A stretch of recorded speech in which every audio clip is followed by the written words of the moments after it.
We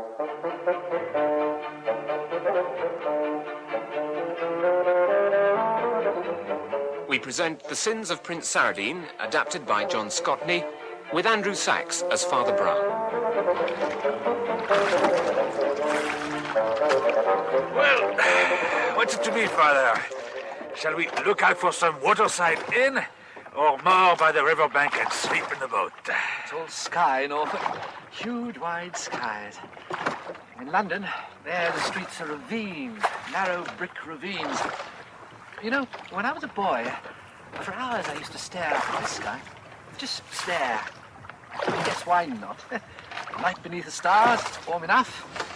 First, Captain Flambeau, what ship's stores do you have aboard? Well, see for yourself. It's all by you, Father. In the stern, under the sleeping bags. Just a few necessities.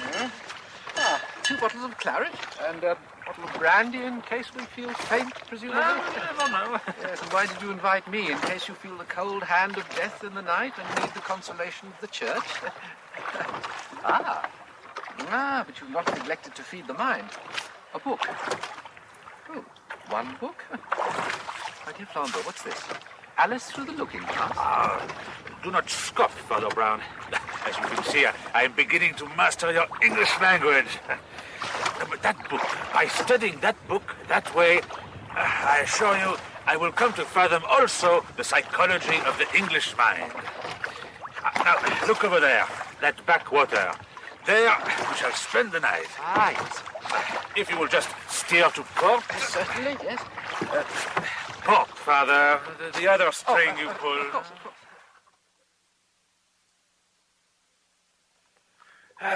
Good. The eggs will be ready in a few minutes. Now, Flambeau, my friend, I ask you again, why have you come to the Norfolk Broads, and why have you made such a point of asking me to come and join you? I came here partly because I need a few days' holiday, and partly because my little boat, I felt, would not seem out of place in your little Norfolk rivers. And I like fishing, but also, have a look at this card, Father. Yes, thank you. My spectacles. Yes, I had it for years. It somehow got to me in Paris 3-4 years ago. It intrigued me. In my criminal days, I received many strange communications, declarations of love, even. But this is different.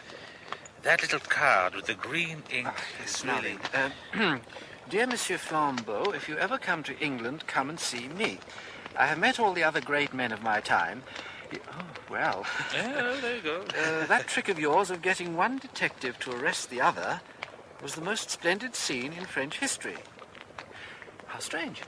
Yes, but the strangest thing is the sender's name and address. Prince Saradine, Reed House, Reed Island, Norfolk. Prince? Mm-hmm. Well, there can't be many princes in these parts, leaving aside Sandringham, of course.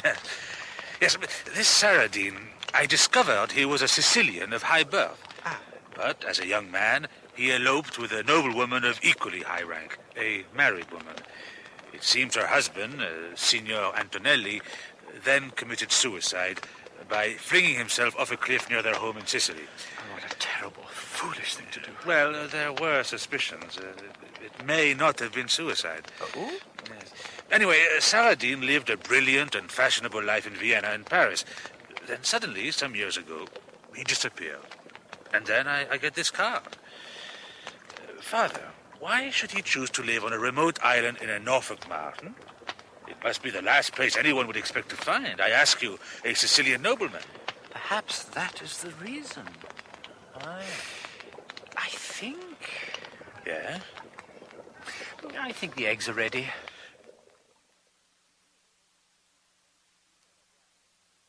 What? Who's there? Who is it? Sit. Oh, it's you, Father Brown. What time is it? It's 5 o'clock. I'm afraid I'm not... I'm getting old. Can't sleep in the open air as well as I used to. It's not yet light, at least not daylight, but... Did you see that huge yellow moon? Well, since we are awake, we might as well push on. See how I'm mastering your English idioms. What an eerie light. Everything seems threatening, out of proportion. It's like being in fairyland. Yes, you know, the men who wrote those medieval ballads, they They knew more about fairies than we do. It's not always nice things that happen in fairyland. You mean we should turn back? Oh, no. I didn't say it was wrong to enter fairyland, only that it could be dangerous.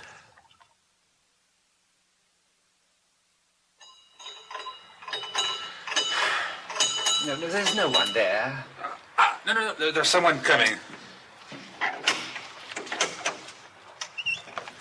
What do you want? Is this the residence of Prince Saradin? You Italian? No, I'm French. Now, look here, the prince sent me this card. All right. We'll go ask Mr. Paul.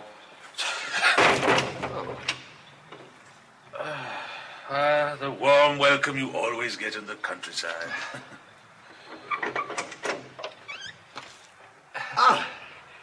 Monsieur Flambeau, how good of you to call. And this gentleman? This is my friend, Father Brown. And you are Prince Saradin? No, I am merely the steward. Do please come in, gentlemen. Thank you. Merci. Yes, Father Brown. Oh, thank you so much.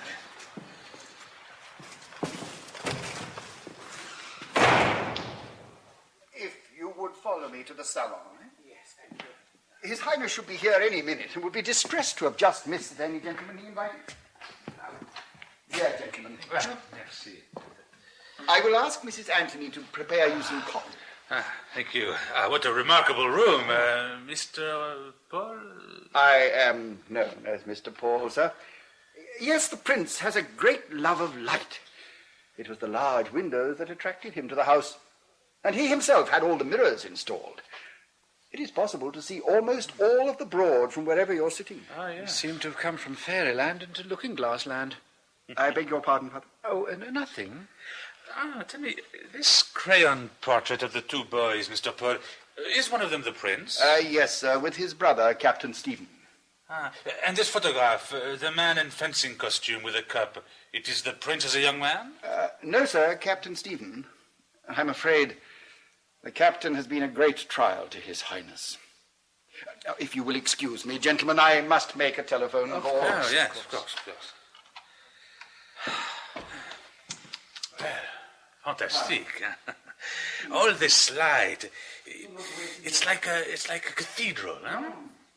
No, my friend. In a cathedral, the thrust is always vertical, upwards to heaven. Here, the long oblong windows and mirrors, the low eaves of the thatch. The thrust is down into the marshy earth. If this is a cathedral, it is a cathedral consecrated to the devil. Oh. I was speaking to His Highness. He is somewhat delayed, but he begs you to remain and asks if you will do him the honor of joining him for lunch. Oh, no. Oh, yes, we would be delighted. Very good, sir. Mrs. Anthony will bring your coffee in a moment. Merci. Let's have a look at that picture again. Oh, yes. The brothers Saradin. They look as alike as... Tweedledum and Tweedledee? Yes, exactly, yes. So, Captain Stephen has been a great trial to his brother. Yes. I wonder which is the good brother and which the bad. Your coffee, gentlemen. You must be Mrs. Anthony. I didn't hear you come in. Mm-hmm. Tell me, those windows there, they are what you call them in English French windows, no? Yes, sir. There is a catch. Yes, I see. Right, then I think I will go and have my coffee in the garden. Will you join me, Father Brown? No, I'd like to have a look around the house, if I may, Mrs. Anthony. Oh, certainly, Father. Right, then I will see you later. Toodaloo, eh?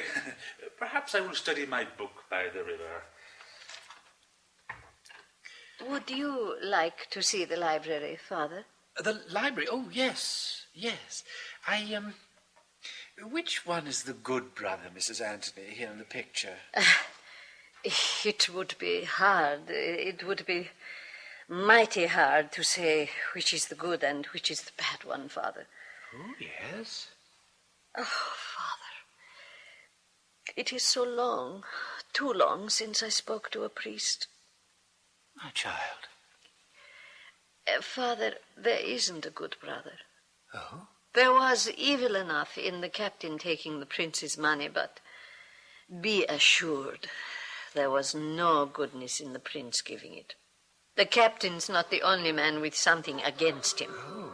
Blackmail? What is Something. What is it? Oh, my God. Thank you, Father.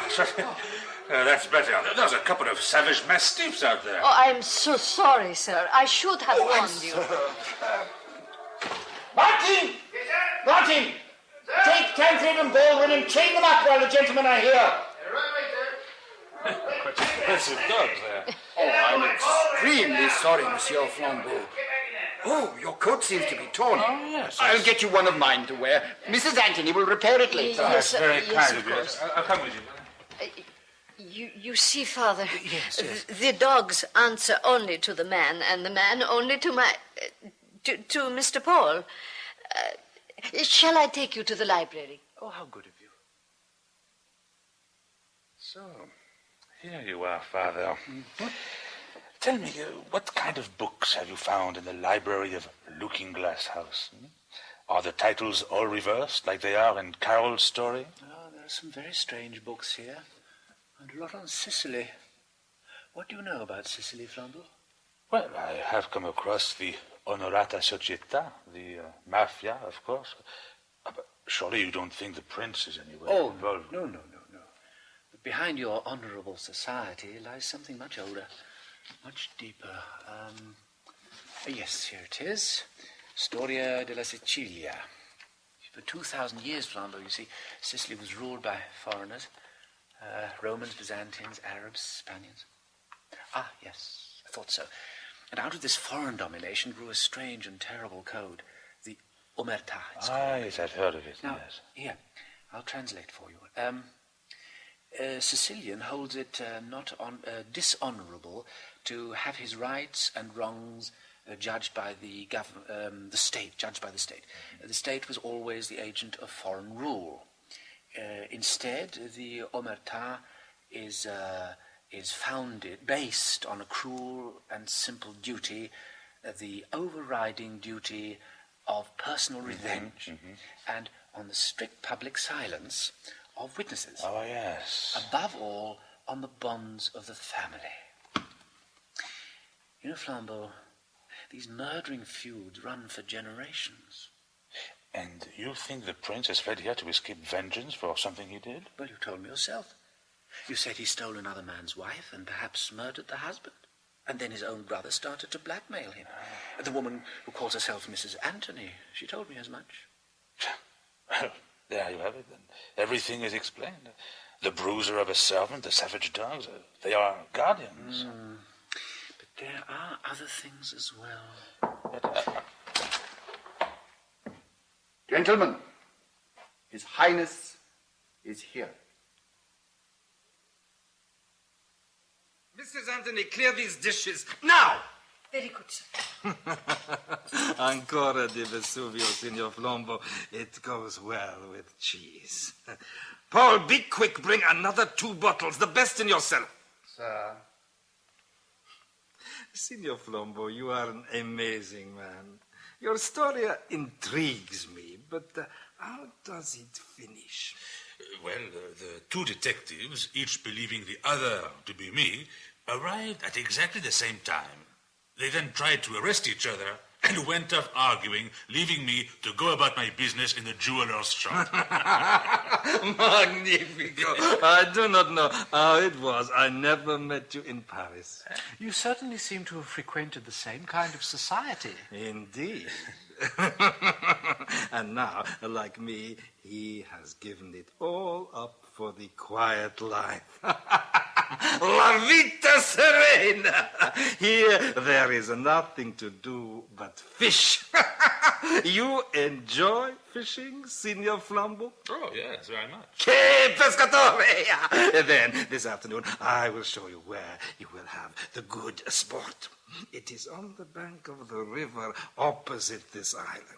It is the wrong time of day, of course, but still, there one generally has la buona fortuna. Will you join us, Father Brown? Not to fish, no, thank you. But perhaps I might borrow a book from your library and sit with you? By all means. Paul! Where are you, man? Where is the wine I sent you for? Subito! I have it here, sir.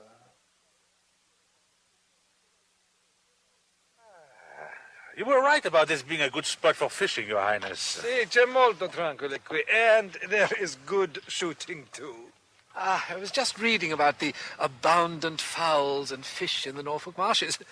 What is that? Oh, it's a book I found in your library, sir. Polly Albion by Michael Drayton, 1622. You have a serious taste in reading, Father Brown. And you also, Signor Flambeau? Oh, yes, and particularly there. Indeed so. Monsieur Flambeau is one of our leading Lewis Carroll scholars. Lewis Carroll, I'm afraid. Father Brown is mocking me, Your Highness. I have been reading a nonsense book about a little girl who walks through a mirror and finds herself in a land where everything is the opposite of what it should be. Reversed, as in a looking glass. Everything reversed? Oh, yes. Yes, that interests me very much. Yeah, what do you think, Father Brown? Yes, I believe in doomsday. What do you mean? St. Paul. I mean that we here, we see through a glass darkly, if you like. We're all on the wrong side of the looking glass in a nonsense world. The things that happen here do not seem to make sense. They make sense somewhere else. Somewhere else, retribution will come to the real offender. Here, it often seems to fall on the wrong person. Yes, so. The wrong person. It falls on the wrong person. Yes, I see. The wrong person. What is that noise? It would appear you have visitors on the island, Prince. Well, I can't see. I only have my reading glasses. It's a boat, Father Brown. Thank There's you. a fellow standing up and two others rowing. They are landing on the island. Prince, were you expecting anyone? No, is probably nothing. Signor Flambeau, may I borrow your boat? I have to find out what it is. Would you like us to go with you? No, there is no need. Here we are. I will be back in a few minutes. All right.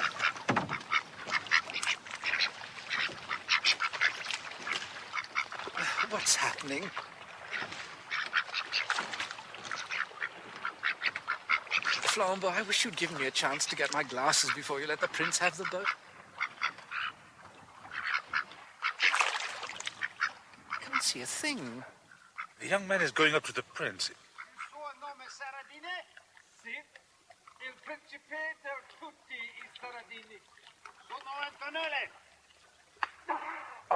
Did you see that? No, I did not see it. That young fellow, he slapped the prince's face. What? Now the two of them and the others are going into the house. Good heavens. What was it he said? It was Italian, but I couldn't hear. Well, I did hear. The young man simply asked the prince's name and then introduced himself to the Princess Antonelli. Antonelli? Yes, of course it would be. Oh, look at that.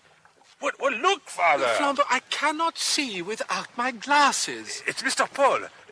Where is he going with our boat? What? Mr. Paul! Mr. Paul! He's going away from us. Mr. Paul! Mr. Paul, stop! Stop, Mr. Paul! Monsieur Flambeau! I cannot stop! I must get to the police station in the village! I must save my master! I must get to them! Well, let's hope he gets there in time. I wonder why he didn't just telephone. What's that sound? What is it, Flambeau? No, I don't believe it, but they've come out of the house, the young man and the prince, and they're fighting a duel with rapiers, Monsieur de la Folie. Young man and prince?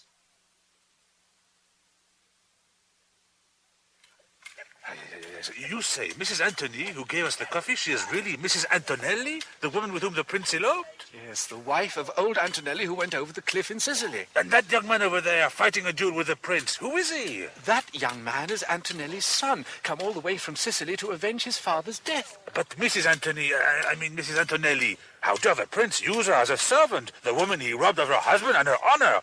That I do not understand. Exactly. Magnifique! Riposte contre riposte, prince! Also, I do not understand why Mr. Paul is so long fetching the police. Superbe prise de fer, promptement! It only took us 5 minutes from the village this morning. Oh, my God, what a passage. The young man, Father, he is a true master, and he has a youth and such fire. But the prince, he is a champion. Ah, mais malheureusement, he is tired. He is an old man. A champion, of course. What a fool I've been. Ah, the prince, he's exhausted. He's pressing... Ah, that's it. It's over. I think, yes, it went right through the heart. I'm sure of it. He must be dead, surely. The prince is dead. No. No, the prince is not dead. That man is not the prince. What on earth do you mean? That's what's been worrying me ever since you told the story of the two detectives arresting each other at lunchtime. So? That man lying dead there, our host, did not know that anecdote. Yet when he wrote his invitation to you, the real prince referred specifically to the incident. Didn't he call it the most splendid scene in French history? Then who is the man Antonelli just killed? A champion fencer. The photograph, don't you remember the photograph? The man in fencing costume with the silver cup? Of course, Captain Stephen Saradine, the prince's younger brother, the blackmailer. Ha! Then I am glad he's dead. Yes, Stephen was the blackmailer. But where is the victim? But now, let us pray for Captain Stephen's soul, for he is in great need of our prayers. Well, thank you for your statement, Mr. Flambeau. Oh, and one other thing. Yes, Sergeant? We've got your boat, sir, safe and sound. Ah, good. If you'd like to collect it later... Well, and if you'll excuse me, sir. Yes, goodbye. Vicar. Yeah. Oh, yes.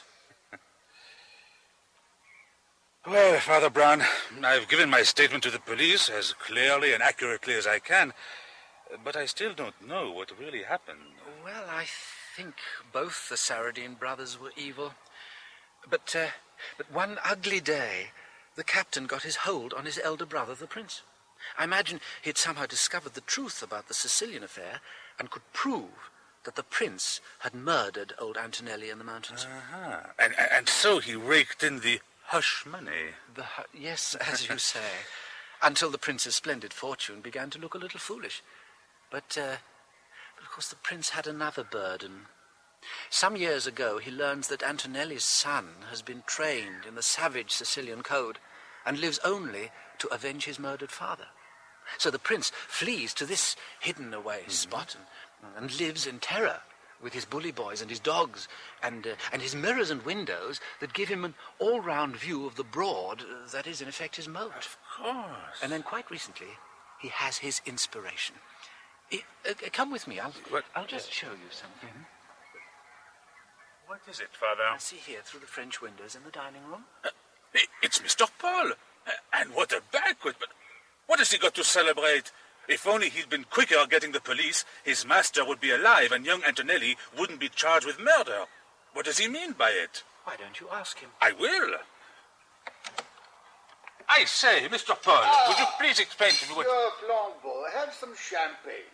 Oh, be my guest, please. I owe you a great debt. How could you steal your master's supper when only... Monsieur Flambeau, like you, I have stolen a great many things in my life. This dinner I did not steal. The dinner, the house, and the garden belong to me. You mean... Prince Paul Saradine of Ozor. And now, if you will not join me for supper, perhaps you will be good enough to close the French windows as you leave. I am not as young as I was, and the evening breezes blow chill. Oh, mon Dieu, mon Dieu, mon Dieu. You see? But what did he mean, he owes me a debt? Well, I would guess that he got the idea from you, from the way you got the two detectives to arrest each other. Yes, sometimes it's better to have two enemies than one. No doubt he sent Captain Stevens some money with a letter saying roughly, I'm cleaned out, I still have a little house in Norfolk with a decent cellar. If you want more from me, you must take that. I and Mrs. Antonelli will live here quietly as your servant. Well, what an offer to a younger brother who had always envied the heir. I see. And the brothers were always similar in appearance. So Paul shaved his beard and then made sure young Antonelli learned his address. And he knew that eventually the captain would walk onto the young man's sword. Yes. But how did Paul, I suppose we must call him Prince Paul, how did he know young Antonelli would win the duel? Well, I don't think he expected a formal duel. That's not the usual way of these vendettas. So when he realized there was to be a duel, he fled in your boat before Antonelli could discover who he was. But it was far from hopeless. And so Stephen, who was a brilliant fencer and an adventurer, trusted to his luck and his fine fencing. But he was not to know how skillful young Antonelli would be. But he lost. And as soon as he saw it, Mr. Paul, who was no doubt concealed in the reeds opposite, went and informed the police. Yes. You see, he knows that Antonelli will hold his tongue and be hanged. Well, he would not break the omerta and tell tales on his family in a court of law. Incroyable. Oh, listen to that. He's laughing. What a horrible laugh. Just like his brothers.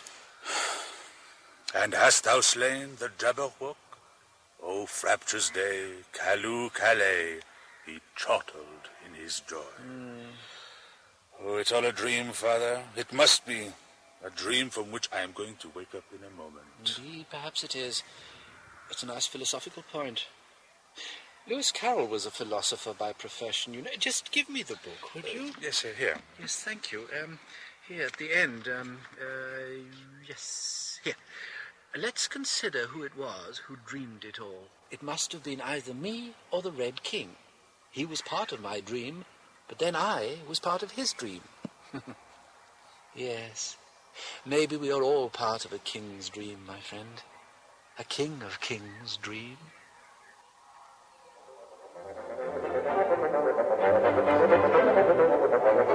In The Sins of Prince Saradine by G.K. Chesterton, the part of Father Brown was played by Andrew Sachs, Flambeau, Olivier Pierre, Mr. Paul, Garrard Green, Mrs. Anthony, June Barry, Saradine, Roger Hammond, Italian and Sergeant, Robin Summers, Norfolk Tufts, Peter Acre and Robin Summers. The Sins of Prince Saradine was adapted by John Scotney and directed in Bristol by Alec Reed. The Father Brown Stories by G.K. Chesterton.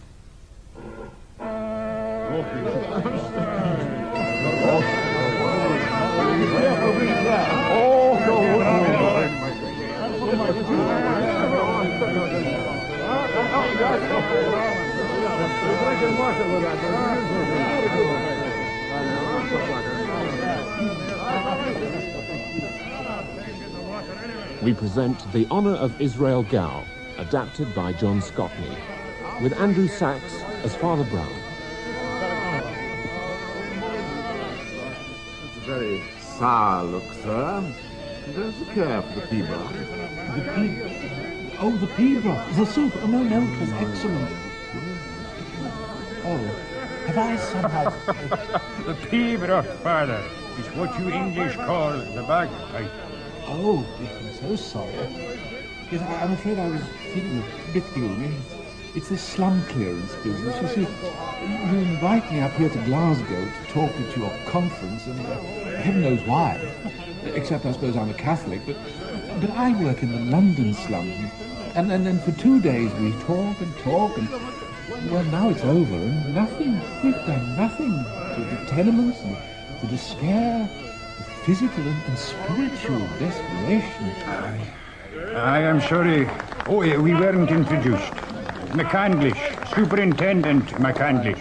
Oh, Brown, Father Brown. Father Brown? Now, would you know Jimmy Bagshaw, Father? Inspector Bagshaw. Oh, yes, I do know him. I say, Piper, must pipe in the haggis, you know. Man's for a man for all that. I will. What's up? Oh, here he's got it.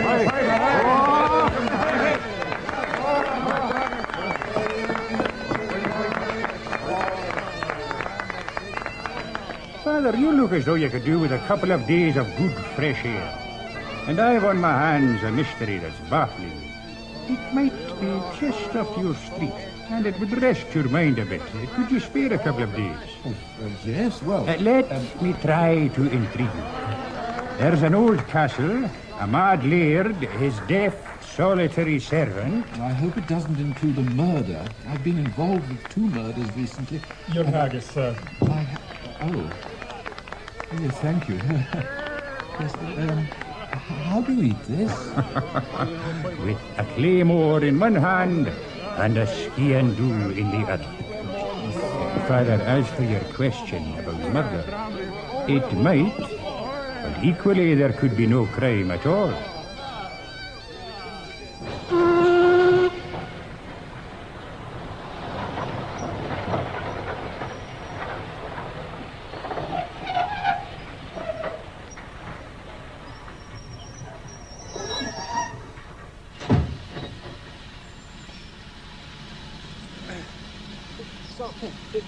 Father Brown, it is Father Brown. Yes, it is. I thought you would be, seeing as you're the only one to get off the train.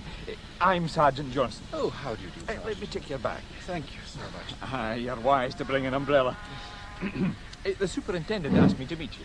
Oh, yes, he was right about the air, wasn't he?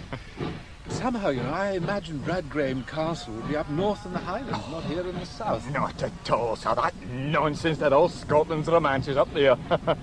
Sir Walter Scott, he knew better. It's here on the borders of Scotland. The great abbeys, Jedburgh and Melrose, yes. The border wars, the forest of Ettrick where the Bruce wintered his armies. How interesting. Aye, and the Ettrick archers who died like heroes on Flodden Field. You'll know the pipe tune, sir. Yes, you're a local man, Sergeant. That I am, sir. The Johnstons, like the Red Grahams, both old riding families. Yes, it's a strange name, Radgrave. It's a corruption of Red Graham. Red Willie Graham, the reaver. Oh. He built the castle.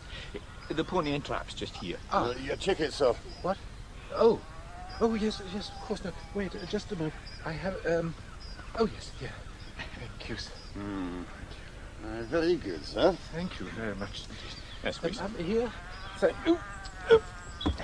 Your bag. Oh, and your umbrella. Oh, yes, mustn't forget. Thank you. Oh. Yes, well, now, what I don't understand is Superintendent McCandless said that the present Earl Radgrave simply disappeared last week, wasn't it? Oh, that's it. Disappeared, believed dead. Giddy up there. Mind, he always was a recluse. We never saw him from 1 month to the next. Yes. And he's just the one servant, old Israel Gow, and he's deaf as a post. Always has been. And a wee bit strange. Way up. Aye. Israel was a gardener, cook, groom, everything. Oh, what exactly happened? Well, last week, Israel came into the village, gibbering in the way he has, and dragged the provost and the minister, Mr. Dacre, that is, yes. over to the castle. And, it seemed as Israel had taken on himself another job. Oh, which was? Grave digger. Oh. There was no sign of the laird, and Gow took them to the old ruined chapel that's inside the castle, and showed them what looked like a fresh dug grave. On, boy. Of course, they couldn't get any sense out of Gow, and nobody ever can. I telephoned the superintendent. He came down himself, and he's just got permission to disinter the corpse. That is, if there is one. Whisht! But that wasn't the only thing. Well, you'll see. Here's the castle now. Oh, yes, it's a grim place, isn't it? Aye, built on fear and blood, as the old ballad says. Oh, dear, fear and blood? Up! Thank you. Right, out with it. Yes. Now, am I to stay here at the castle, Sergeant? Oh, not at all, sir. I wouldn't wish that on anybody. No.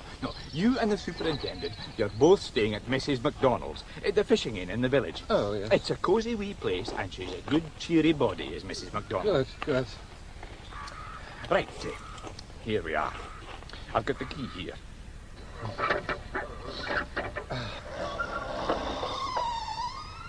Good afternoon, gentlemen. Oh, Superintendent, you're back already. Here we are, sir. One papish priest. Sergeant. Delivered as requested. Father Brown, welcome. I'm sorry I couldn't travel down with you. Oh, not at all. Sergeant Johnston here has been telling me some of the local history. He's a great man for that. And no doubt he told you that we poor Highlanders are not a patch on the covenanting lowland plain. Well, if you call these hills lowlands, I'm not sure I'd wish to try the Highlands. Oh. Father Brown? Well, how strange. What, Father? Well, I was just putting my umbrella in the stand, and I saw these things. bamboo canes with splintered tops. Oh, that's nothing, sir, compared with some of the other weird things in this house. Aye, that's very true. I just put the kettle on to mash some tea. Whilst we're waiting for it, I might as well show you some of the other curiosities. Oh, yes. We'll try the Great Hall first. Yes. Through here, Father. Thank you. This half light is... Oh, it's very scary. Say. What's this? Well, you seem to have found a geological museum here, Superintendent. All these gemstones and what have you lying about. The one thing we have discovered here, Father, is that the old laird was some kind of maniac. Oh? Here, just listen to Sergeant Johnson's list of the things he found lying about in the house. Well, we'll need a candle. You notice the twilight early in here, with only the musket ports for windows. Have you found any candles among your oddities? Aye, as a matter of fact, we have. 25 candles, and not a trace of a candlestick. Oh. They're just behind you, sir, on the mantelpiece. Oh, I'll get them, yes. Oh, what's this little heap of brown dust? Oh, it's snuff. Aye, snuff, Father. There's piles of it all over the place. Here, I'll light the candles. I'll stick them in these old bottles. Oh, dear. Yeah, that's it. It's a drafty old place, this. Oh. I've got the inventory here. Yes. Everything that was found, loose and unexplained, in the castle. First item. A very considerable hoard of precious stones. Ah, yes, there's nearly all diamonds, and all of them loose, without any setting whatever. The Rad Grahams would seem to have kept their family jewels loose in their pockets, like coppers. Sergeant. Second item. Heaps and heaps of loose snuff. Indeed. Not kept in snuff boxes, but lying loose on mantelpieces, the sideboard, the piano. Third item. Here and there about the house, little heaps of minute pieces of metal, wheels, cogs and springs, as though a mechanical toy had been gutted. Fourth item. The candles, with nothing to stick them in. Of course, Father, I've got a few ideas of my own. Sergeant, the kettle must be boiling by now. Aye. Well, Father, Jimmy Bagshaw swears you have a genius for solving mysteries quickly. How was your supper, gentlemen? Oh, it was fresh out of the Graham water today. Mrs. MacDonald, that was indeed a very proper bit of poached salmon. Thank you, sir. Thank you. Aye, poached in more senses than one, I'll be bound. Father, did you know it was written into the indentures of the castle servants that they wouldn't have to eat salmon more than 3 times a week? Because the salmon was so common then, you see. That'll do, Sergeant, that'll do. That's enough local history. I'll buy you a glass if you hold your peace. What? Will you take one, Father? Oh, yes, that would be very nice. Well, we'll take it in the bar parlour. Yes. This way, Father. Oh, yes, thank you. You can clear away now, Mrs. MacDonald, and thank you once again. Yes, sir. Oh, the golden crest and tea. Aye, you're in good voice tonight, Jimmy. I'll get the drinks. You know, Father Brown, there's an old song about the laird's best-known ancestor, though it's not very flattering to him. Oh, really, I'd like to hear it. Would you? Will you give us another song, Jimmy? What's that? Get Robbie another glass for Jimmy. Yes, it was, Mr. Johnson. A glass for the singer. What'll it be then? Jock of the side? No, Jamie. Just aboard the widow's lament. And neither will her Red Willie Graham, who pays the piper. Quiet now. One singer, one song. Oh, high in a hill, Red Willie Graham. Oh, his beard, 'tis the reader's red blood, her red flame. There be spear, fire, and flame, while he reaps his red gold. And with fear and with blood, builds his castle. Oh. On yourself, Jimmy. And oh, as the green sap to the green cemetery, as the red gull terred Wally.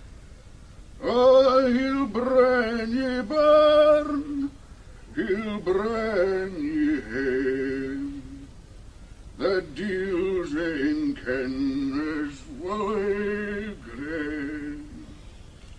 Oh, he'll bring ye barn, he'll bring ye hame, that deals in Ken's Wally grain. It's true they had a terrible hunger for gold, the Red Graham. What? For gold. Oh, yes. I suppose that was your idea, Johnson, the musical interlude. Oh, no, it was mine. The devil's own kin, yes. But why all the references to fire and blood?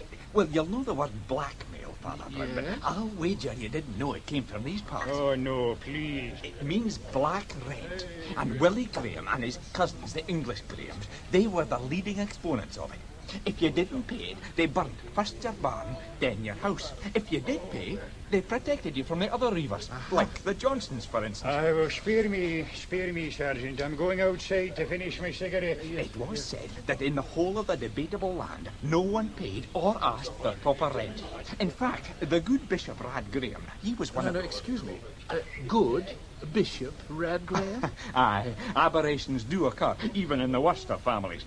The bishop said if he could find just one man in the debatable land who took his exact due and no more, he'd give him all the gold in the Rad Graham coffers.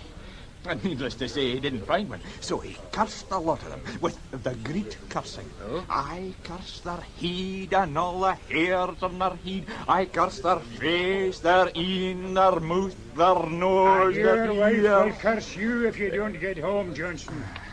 It's a strange night out there. Still no rain, but you can feel the storm ready to break any moment. Now home, Johnson. Don't forget, we've to be the resurrection men tomorrow morning. Aye. Good night, gentlemen. Oh, Good night, Sergeant. Thank you so much, Sergeant.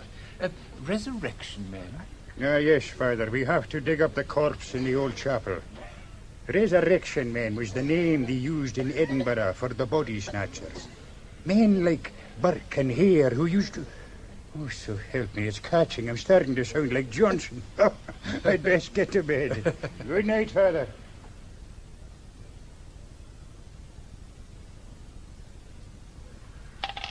Six. At last I've started. I must apologize, Father. Oh? I didn't invite you down here to play Ludo in a damp, drafty castle with 2 bored policemen. Oh, why? Why did the weather have to break today? It's bad enough having to dig up a week-old corpse without having to do it in this. You sure it'll clear by this afternoon? Aye. It always does. Sir. Oh, another 6. Could you not find a pack of cards anywhere in the castle, Johnson? No, sir, just the Ludo.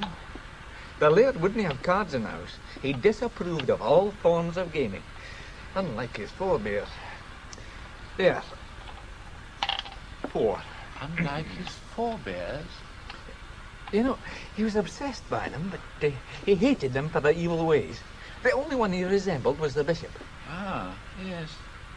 Tell me, why have we seen nothing of Israel Gow, the deaf servant? Oh, but we have seen him.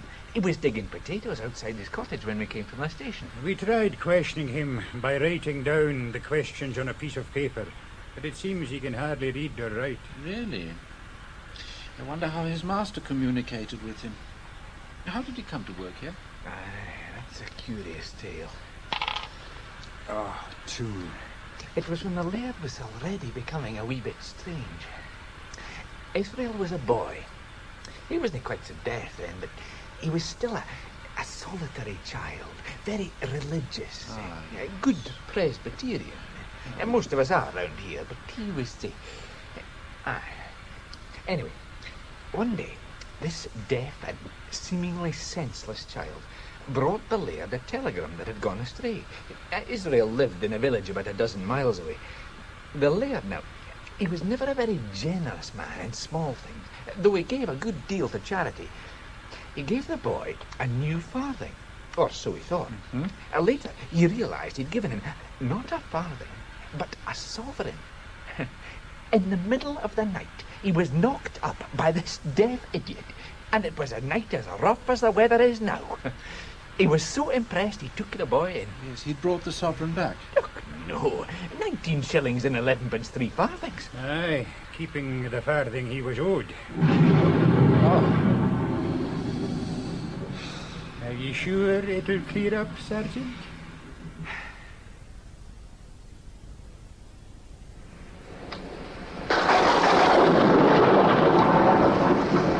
Nearly there now, sir. It's a well-made coffin, I'll give go that. Right, sir. I'm ready to open up. Now here, Johnson. You best have a swig of this first. Thanks. Sir. Aye, I'll have a dram. Father! Father! Oh, sorry, I'm sorry. There's a prayer proper to these occasions. I was just reciting it to myself. Would you like a dram? Oh, no whiskey, thank you. Right then. Here goes.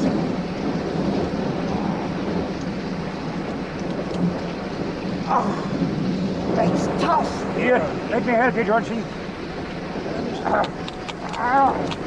Careful. That's it. Now let's get the lid up. Oh my God!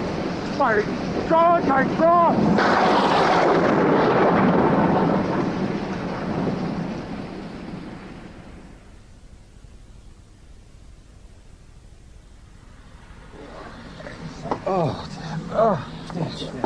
Dark as hell in here. Oh, yes, sir. Some more candles. Oh, yes. We're getting through them pretty fast. Never mind. We need as much light as we can get. I can't understand it. There was no head. Why did the corpse have no head? Well, it certainly doesn't seem to fit into an idea I was thinking about. Now, did you say there was some evidence I haven't seen? Oh, yes, of course. Completely went out of my mind. And it's one of the reasons I asked you down. Would you show Father Brown the missiles, Johnson? Aye, sir. They're over here. Missiles? What, Catholic missiles? Aye, Father. I thought the old fellow was a Protestant. Aye, he was. But these are rather special, you see. They date back to the late Middle Ages, but I don't know if it's relevant. They seem to have been mutilated. What? You see, the illustrations, illuminations, you call them. Yes, ma'am.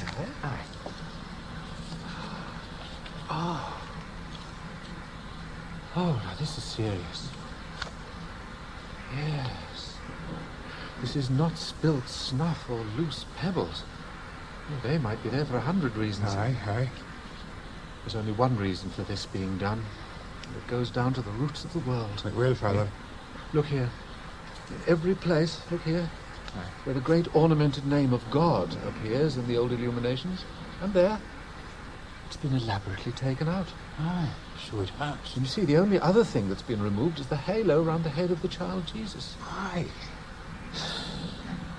Before that business about the head, and more particularly before I saw this, I thought I had an answer. A mundane enough answer, but now... How did that song go? The devil... The deal's own kin. His own kin, yes. But why the head? Aye, why the head, Father? All I can think of is that when the Knights Templars were suppressed, they were accused of some evil practice involving a head. Now, that is interesting. The Templars never were suppressed in Scotland. Oh? What can it mean, Father? Then, it could mean that the great devil of the universe may be sitting on the topmost tower of this castle at the moment, as big as 100 elephants, and roaring like the apocalypse.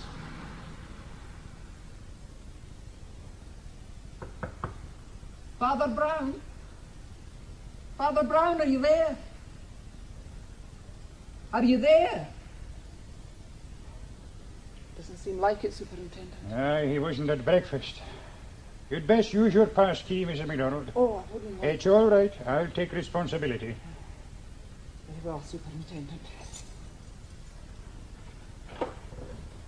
I'll go first. Well. Sir? Come in. It's all right, it's nothing. Everything's neat and tidy. But no priest. Another mystery. Now, I must be getting to the castle for him to meet Sergeant Johnson there. If Father Brown should turn up, you'll tell him. I will. I hope he's all right. Johnson, have you searched the castle thoroughly? Aye, sir, there is no sign of Father Brown. Where can he be? Sir, Aye. do you know anything about exorcisms? Exorcism? But you don't think that... Well, what else do you... I don't know what to think, Superintendent. Look there, you see? Coming up the path. It's Father Brown. There with a bucket. Oh, for heaven's sake. But who are those two with him? That is strange. The tall man with a beard, that's Mr. Dacre, the minister, but the other fellow with him, he's Malcolm Cochrane, the piper from the village. Father Brown! Yes. Mr. Dacre! We have searched everywhere for you. We were worried sick, man. I really am so sorry. I should have thought of telling you. Well, Father, we've been... I'd no intention of worrying you. It's just that it's such a beautiful morning after the rain. I know you decided to go out and pick mushrooms with Mr. Dacre and Malcolm. Is that what you got in that bucket? Hey, let's have a look. Oh, my God, what's... It's not a pleasant sight, is it, Sergeant? It's not, Mr. Dacre. You see, I should have warned you. Israel Gow, he had it in his meat safe. Here, let me see. Oh, it certainly isn't a pleasant sight. Well, there's no doubt now. It's murder. Look at the state of that jaw. How did you find the head, Father? Oh, Gow told me where it was. But he told you? Oh, yes, we had a long chat. A chat? Yes, he thinks it'll be a good year for potatoes. Oh, come along, Father, a chat. Oh, I see what you mean. Yes, how did we speak? Well, with our hands. Deaf and dumb language, you see. I find it very useful in my work. It was invented by a priest, in fact. You know, you're quite wrong. It wasn't murder. The old Earl died a perfectly natural death. And what are you doing here, Mr. Dacre? Oh, Father Brown came to see me. Aye, with his grisly burden. Old Israel Gow wanted the head buried with the rest of the body. He insisted there should be a lament played. So we went and got Malcolm. If you don't mind now, I'd like to get the service over with. I have other duties today. Aye, right. This way, this way. Tell me, Father Brown, what made you think of deaf and dumb language? Oh, well, Mr. Dacre, you see, I thought the master and servant must have been able to talk somehow. And so I decided to pop over and see Gow and try, and it worked. It seems the old Earl learnt it from a book and taught Gow. But did he explain about the snuff, the jewels, and all the other things? Oh, yes. You yourself said the Earl was obsessed by his family's past. Aye. Well, in Gow he found the one man who fulfilled the old bishop's requirement of taking only his exact due. The 1 farthing out of the sovereign, yes? Yes. So he carried out the bishop's promise and left that man all the red grain go. Go. Are you sure, Father? Oh, I've seen the will. And of course, that's exactly what Gow took. The gold snuff boxes, but not the snuff. The gold candlesticks, but not the candles. Yes, the gold tops of the walking canes, but not the canes themselves. The gold watch cases, but not the works. The gold of the rings, but not the jewels. The gold leaf. Yes, and here I confess I made rather a fool of myself. Aye. Yes, the gold leaf from the illuminations in the missals. Well, here we are. We shall change our vile body, that it may be like unto his glorious body, according to the mighty working, whereby he is able to subdue all things himself. Malcolm? Malcolm! Aye, sir.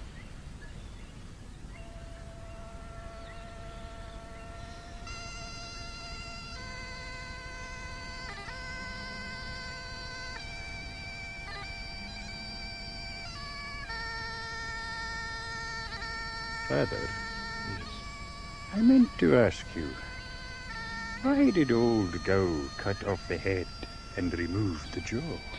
The Earl had a considerable number of gold teeth, you see. Gow had to take the head home to remove them. You saw he made rather a mess of it. I'm surprised he's not here himself, Gow.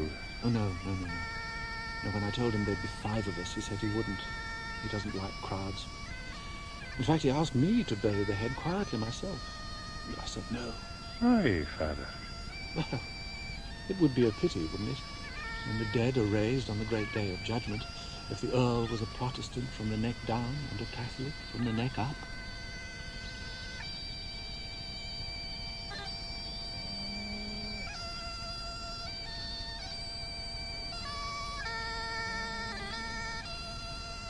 In The Honour of Israel Gow by G.K. Chesterton, the part of Father Brown was played by Andrew Sachs. McCandlish, Henry Stamper. Johnston, Graham Blockey. Mrs. MacDonald, Ellen Mackintosh. Old Jamie, James Bryce. Dacre, David Sinclair. Barman and waiter, Guy Holden. Other parts were played by members of the cast. The piper was Brian Supple. The Honour of Israel Gow was adapted by John Scotney and directed in Bristol by Alec Reed. The Father Brown Stories by G.K. Chesterton.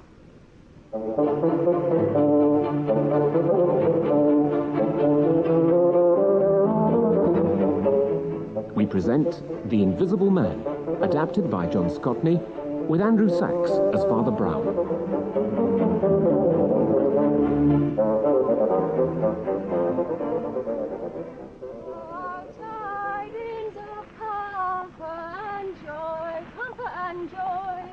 Our tidings of comfort and joy. God rest you, merry gentlemen, that nothing new just... Oh, Merry Christmas, mister. And to you. Oi, penny for the weights. Weights? What weights? There's only one of you. Penny for the weight, then. Penny for the guy. That'd be more appropriate. Christmas isn't for another week. Yeah, rotten old Scrooge. Well, so here you are, then. Invested wisely. Oh, sixpence. God, thanks, Gov. Thanks very much. Merry Christmas, mister. Merry Christmas. Silly old show-off.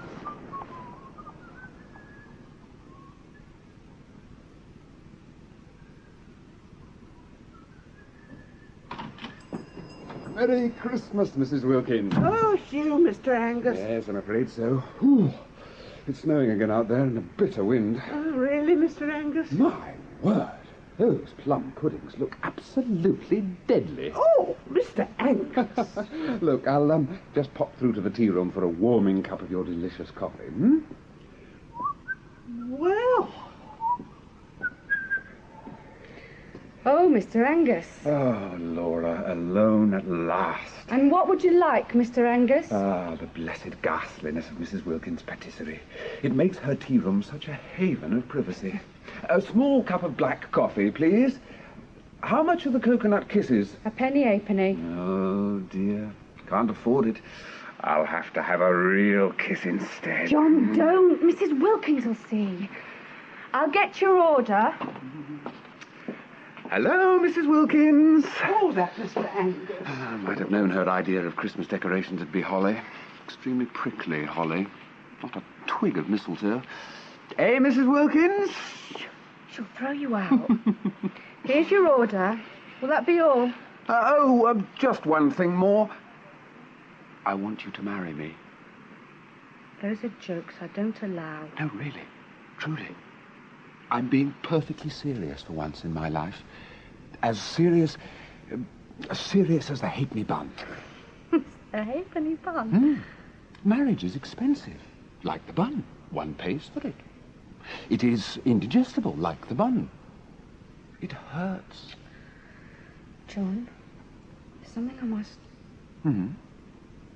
Anyway, what will your uncle say? Oh, who cares? Look, the old Admiral cut me off without a penny years ago on account of my gross and irredeemable socialism. That's how I became a poor, starving artist. Well, a rather inadequately paid newspaper illustrator, actually. I repeat, I'm being perfectly serious. I've even saved money. I have sold my soul. I've drawn nothing for weeks but jolly robins, jolly fat little men with sacks and white beards, jolly reindeer, jolly candles, jolly holly. I've, bought you a ring. Look. Oh, it's lovely. Oh, John, you are serious. Only... Oh, this is terrible. You don't give me time to think. Ah, I'm not such a fool. There's something I must tell you. Hmm. I've got to break in half an hour. Where can we meet? Oh, the usual place in the park. But it's snowing. We'll build a snowman.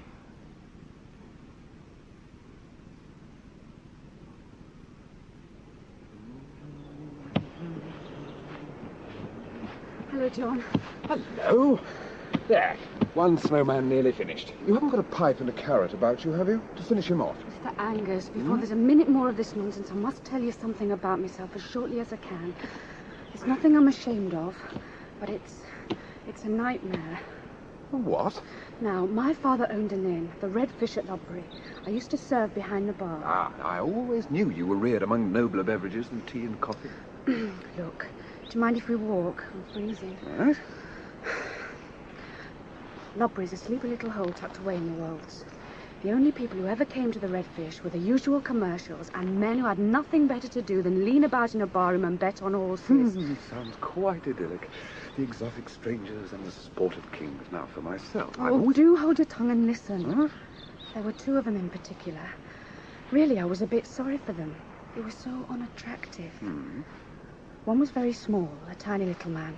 He had little bright black eyes like a bird's, and he was curiously clever at all kinds of things, like making a jumping kangaroo out of 5 cigars, or getting 15 matches to set fire to each other, like a regular firework.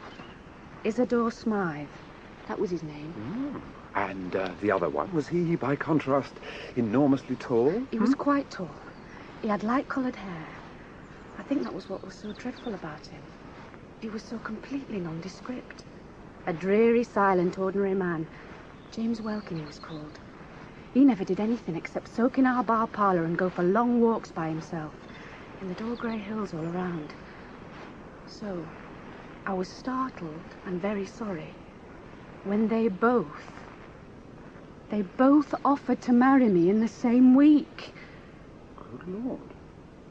Did you marry them both? I did a very silly thing. I had a horror of their realising. I refused them because I found them both so impossibly unattractive. So I made up some gas about never meaning to marry anyone who... Oh, it sounds ridiculous, but I was very young. Anyone who hadn't carved his own way in the world. 2 days later, the old trouble began. I suddenly heard that both of them had gone off to seek their fortunes.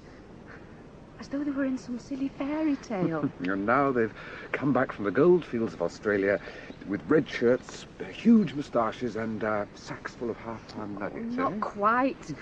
What time is it? 1:30. I must be getting back. Come on, we must hurry. Wait a minute. What happened? Well, about a fortnight ago, I got a letter from Smythe. And this last week, he's come in the tea room twice. What? I suppose you've seen all the hoardings all about this Smythe silent service. Oh, yes, I know. Turn a switch, a housemaid who doesn't flirt, set a dial, a cook who is never cross. All kinds of fancy machines for doing the housework. Vacuum carpet sweepers, steam washing machines, electric refrigerators, electric kettles. Oh, well, anyway, these machines, whatever they are, they're making him pots of money.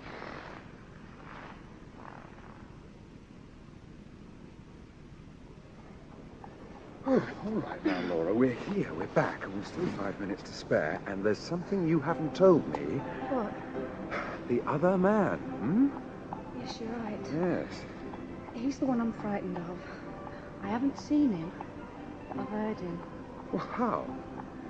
It was just a few seconds before Smythe's letter come through the door. I heard his laugh. I opened the door. And? There was no one there. Good Lord. I'd forgotten how he laughed.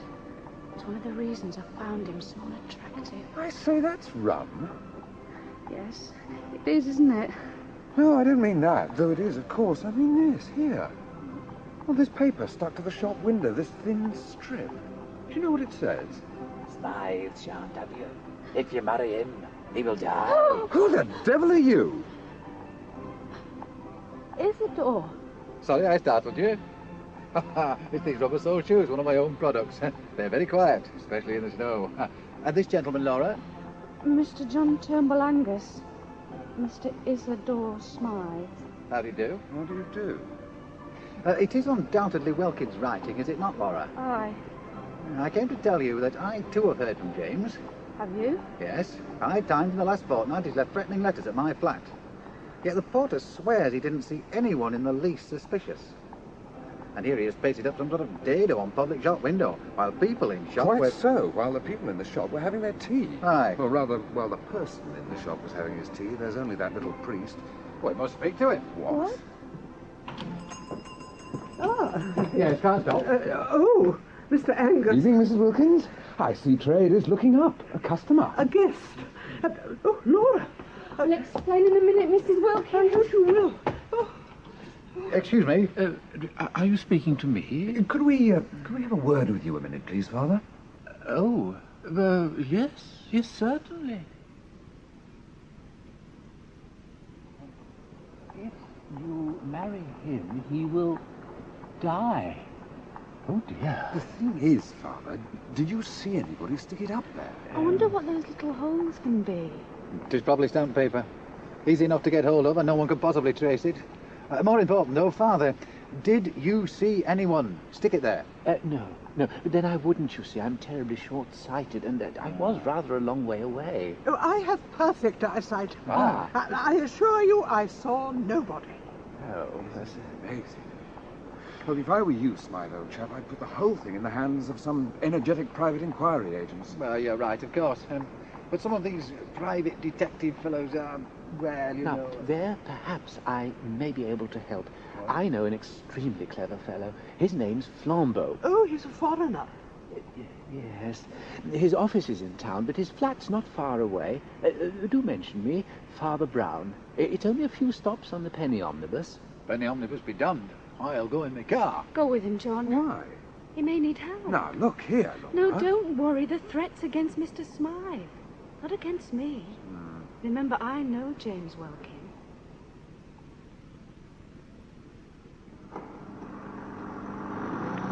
A designed car myself, Mr. Angus. As you see, it is extremely simple to drive. Anybody buy them and no need to employ a chauffeur. It's remarkable. To keep a servant, Mr. Angus. Servant? No, I can't afford to. I can afford to. I'm a millionaire, but I choose not to. My rival, I suspect I should say our rival... Well... Welkin, yes. He was left a little money. When I last saw him, he was drinking his way pretty deeply into that capital. I don't know what Laura told you. Well, she gave me a... Oh, dear. Whatever Laura may have imagined, I always earned every penny I spent. I had to. My parents there were already long dead. They've been servants up at all. Between them, they earn £50 a year for a 12-hour day. Blackleading grades, boiling laundry. Mind your backs! Heating up water on fire and carrying up for master's bath. Sweeping and dusting. It killed my mother. Oh, I'm sorry to hear it, sir. Such drudgery is unnecessary. I believe that in 60, 70 years' time, say by 1970, 1980, no one will need to employ domestic servants or to be employed as a servant. And the reason, machines of which the machines I manufacture are but the primitive ancestors. It will be the new golden age, but a golden age without slavery. I don't mind that horse. Obsolete animal! Oh, I get carried away. Hampstead. We must be nearly there. What's the address? Lucknow Mansions. How very odd. I live at Himalaya Mansions, just round corner. Look, why don't you come up to my flat? I'll show you Wilkins' letters and you can run round and get that Flambeau chap.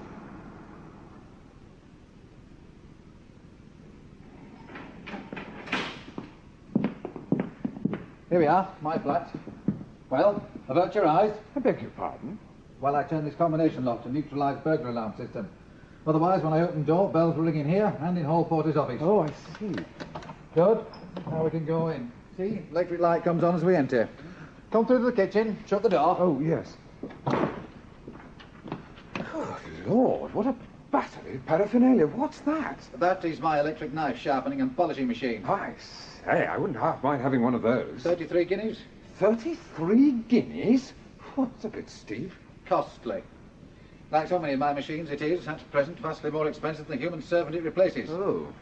Fortunately for me, my things are fashionable among the far-sighted. Did you know that on King Edward's yacht he has no less than 3 electric refrigerators? One just for champagne. Really? Here are the letters.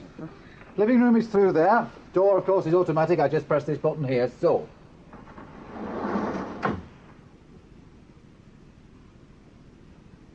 And if you go to see her today, I will kill you. That's the last, and it came this morning? Aye. Golly. Look, have you a glass of whiskey? I think I need one. Of course. Watch this. I call it my invisible footman. You see the little rails on the floor? Yes. Now, look at that metal cabinet over there. I press this switch on the arm of my chair. Good heavens. Now, this one. Golly. Do I take a drink of it?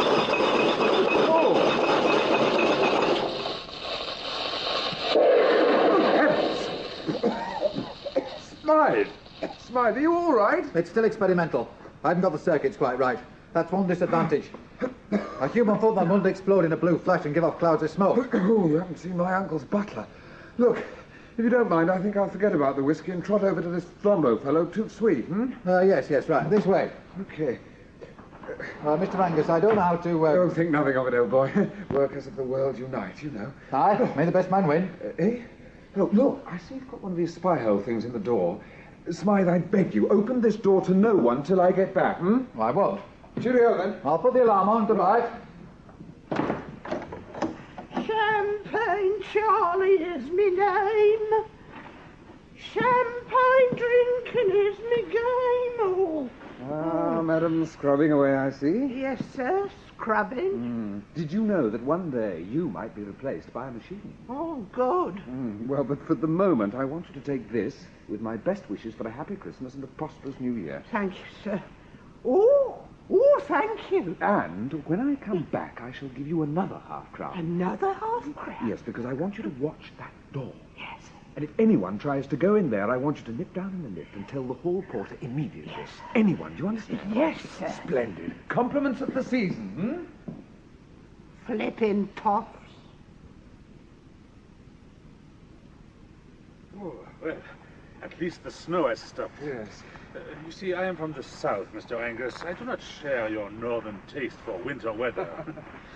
So, you told Smythe to open the door to no one. That's right. And you set the cleaning woman on sentry duty. What else? Well, I also warned the hall porter, of course. Oh, and the hot chestnut man outside. Oh, and best of all, there was a policeman outside. Good. I explained everything to him, and he agreed to keep guard. You did well. Thank you, Mr. Flambeau. You see, there's the hot chestnut man now, and that's the policeman with him. Who are the other two? It's Father Brown. Father Brown. Oh, Laura. Hello. Laura. Hello. What are you doing here? Oh, why have you brought this gentleman with you? Oh, Miss Laura insisted on coming. I should explain. She told me the whole story. And she thought she would tell Welkin if he turned up at Smythe's flat that she had no intention of marrying Smythe. And I just tagged along to give her moral support. We've only been here a couple of minutes. We came on the penny omnibus. Oh, do have a chestnut. They're very good. No, merci. Thank you. That's awfully decent of you, sir. Oh, yes, Constable. There we are. Thanks, sir. And you didn't see anyone go in, did you, Constable? No, miss. Not a soul, sir. Good. Well, all seems well. We'll just go in and double-check with the hall porter, and then we'll go up and see Mr. Smythe. I say, Flambeau, take a look at these footprints. Which ones? Well, these ones here, going in, and these ones coming out. Oh, yes. They seem to be the same person. An extremely heavy man, or he could be carrying a load. Yes. Good firm stride, good workmanlike boots with hobnails. I read an excellent monograph on footprints when I was first setting up to be a detective. Oh. They're very clear. Yes. That's what struck me. I fear we may be too late. Let's see the hall porter. Would you come with us, Constable? Oh, yes, a very ingenious gentleman, Mr. Smythe. Yeah, he rigged up this telephone system from his room upstairs down here to my desk. Yeah, well, anyway, gents, and madam, you can take it from me. Nobody's been in since this young gentleman went away. Then what are these patches of melting snow leading upstairs? Yes, see, the snow has hardly melted despite the warmth here. These footprints were made within the last few minutes. God, the invisible man. Father, you stay down here with Miss Laura. Mr. Angus, will you come up with me? Of course. I'd better go with them, sir. Yes, Constable, just a moment. Yes, sir. Could I just have a word, please? Very well, sir. After the ball is over, after the break. There, you see, the wet marks lead straight to his door. No one went in. Can I have my half-crown now, sir? And see, look there, fainter marks coming out. Yes. As Father Brown said, we may be too late. What about me half-crown? Smythe? Smythe? Are you all right? 2 shillings and 6pence. We'll have to break the door down. There is an easier way. Charlie, isn't I have my skeleton keys. Be careful. What's the matter? Voila. Good. I haven't lost my touch. Well, that's strange. Smythe has an electrical alarm. He said he was putting it on. Yes, I know the kind of thing. There's usually a switch somewhere. There. But it's off. Look, it's a tiny flat. I'll try the kitchen. You try the living room, would you? Yes. Mon Dieu! What's the matter? Look, there on the carpet. A trail of blood. Someone must be wounded or dead. But where's the body? I simply do not understand it. There are but 4 rooms. All of them we have searched thoroughly. The body must be somewhere. Yes. We must get Father Brown up here. What, the little priest? Yes. We'll call him on that internal telephone thing. Yes, here it is. Hello, is that the concierge? The hall porter, yes? That's good. Look, this is Mr. Flambeau, one of the gentlemen in Mr. Smythe's flat. Would you kindly ask Father Brown to come up? Oh, and the policeman, yes, please. He's not there? Just Father Brown then, huh? Thank you.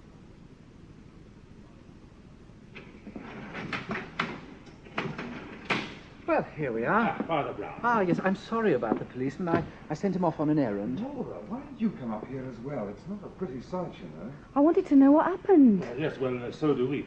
Come through. Oh, thank you, sir. You'll notice, Father, the wet footprints. They Yes. come right into the flat. Yes. But why were you interested in the footprints outside? Yes, well, they were the only ones that weren't partially obscured by snow. They were made after it stopped. Do you mind if I just potter about? No, of course. Please go ahead. Yes. A little bit. Now this is interesting. What is it? We didn't think any of those papers were relevant.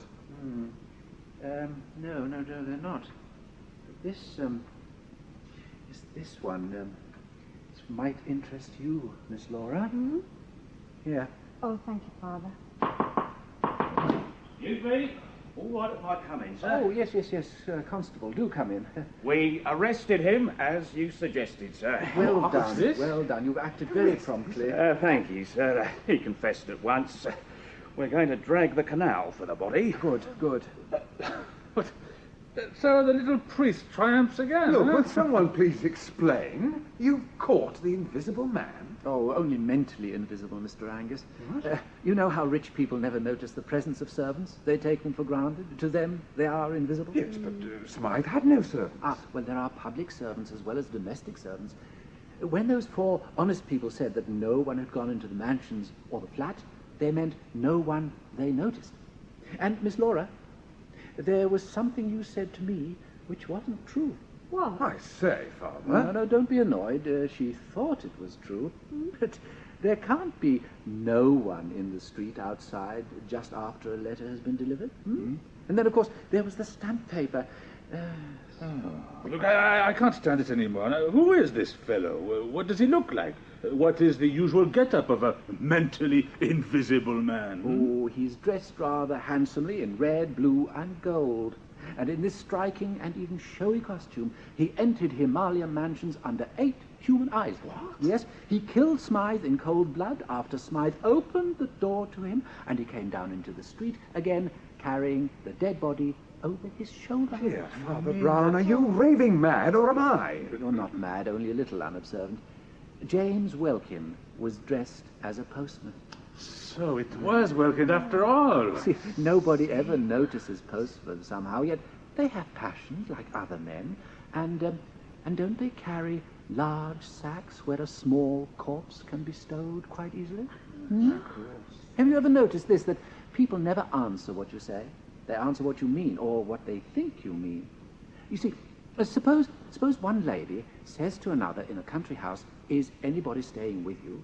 The lady doesn't answer, "Yes, the butler, the 3 footmen, the parlour-maid," and so on, though the parlour-maid may be in the room, or the butler behind her chair. She says, "There's nobody staying with us," meaning nobody of the sort you mean. But now, suppose a doctor inquiring into an epidemic asks who is staying in the house, then the lady will remember the butler, the parlour-maid, and the rest. Yes, I see. All language is used like that. You never get a question answered literally, even when you get it answered truly. And when these 4 quite honest people said that no man had gone into the mansions, they didn't really mean that no man had gone into them. They meant no man whom they could suspect of being your man. A man did go into the house and did come out of it, but they never noticed him. Ingenious. Oh, absolutely horrid. Let's talk about something else. Oh, look here. Smythe's patent waste disposal system. The dustman you don't have to tip. Let's try it. This paper will do. Be careful. Laura. Here's the button. Extraordinary. And now, Mr. Angus. Yes? Don't you find it close in here? Close? Would you care for a walk in the park? Yes. Oh, yes, very much. Excuse us, gentlemen. Excuse us. Of course. Goodbye, Monsieur Flambeau. Mademoiselle. Father Brown. Oh, goodbye, Miss Laura. Now, tell me, Father Brown, what was on the paper, huh? I thought you said it was important, yet she threw it away. Yes, it could have been important to some people, I suppose. It was Isidore Smythe's will. He left her everything, £1.5 million. £1.5 million? But I don't think Miss Laura would wish to be wealthy. After all, didn't she say she was determined that the man she would marry would, what was the phrase, would have to carve his own way in the world? What a challenge for young Mr. Angus, eh?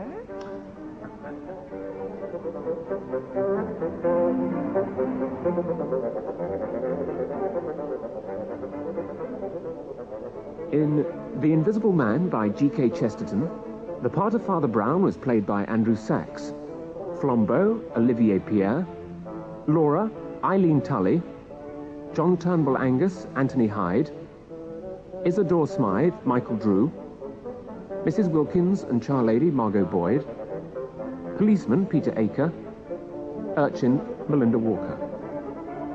The Invisible Man was adapted by John Scotney and directed in Bristol by Alec Reed.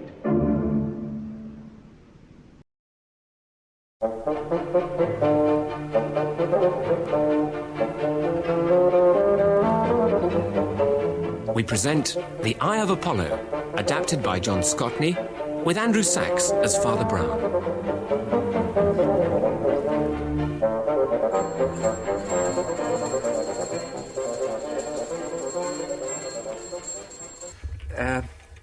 St. Francis Xavier's, this is Father Brown speaking. Yes? Yes, certainly. Yes, goodbye. Yes, goodbye. That was the police, sister. Oh, Mother of God. Oh, I'm sorry, Father. But what would the police be wanting with us? Oh, begorra, I should never have put the Holy Father's head on the counterfeit sovereigns. You're mocking me, Father. I'm sorry. It's a gentleman called Inspector Bagshaw. I met him last November. He wants to see me about a man called Flambeau. Flambeau? A criminal. A criminal? Yes, I had hopes I might, yes, well, anyway, Inspector Bagshaw wants me to go to Scotland Yard. Scotland Yard? Such a long way, isn't it? I must be back here this afternoon. I must... 20 minutes on the Twopenny Tube, Father. He can meet you at the station. The Twopenny... Tube. The electric underground train. Go from here on the CLR. The Central, that is, Father. Then change at Oxford Circus for the new Bakerloo line. Burn-editions! Burbeck style news and standard!